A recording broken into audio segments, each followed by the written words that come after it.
ধরে নিয়ে এসে আল্লাহর জমিনে নিয়ে এসে এবার আল্লাহর কাছে যখন দাঁড় হয়ে গেলেন, এবার আল্লাহ রাব্বুল আলামিন ডাক দিয়ে বললেন,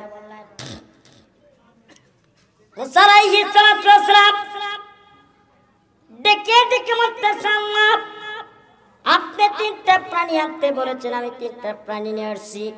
আল্লাহ এখন কি করব? বলে এই তিনটা প্রাণীকে এখন জবাই করে ফেলাও। আল্লাহর হুকুমে মুসা আলাইহিস সালাতু ওয়াস সালাম এই তিনটা প্রাণীকে জবাই করে ফেলাইনি। কি করলেন?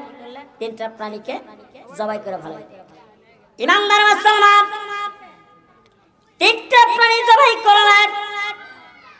জবাই করার পর মুসা পয়গম্বর ডাক দিয়ে বলতেছে, মালিক আপনি হুকুম করেছেন তিনটা প্রাণী আনতে, আমি তিনটা প্রাণী আনছি। আল্লাহ তিনটা প্রাণীকে আমাকে জবাই করতে বলেছেন, আমি জবাই করেছি। ওই বান্দর মুসলমান সঙ্গে সঙ্গে মুসা পয়গম্বর তিনটা প্রাণীকে জবাই করলেন। এইবার জবাই করার সাথে সাথে আল্লাহ ডাক দিয়ে বলতেছেন, মুসা তিনটা প্রাণী জবাই করেছ? বলে ঠিক আছে।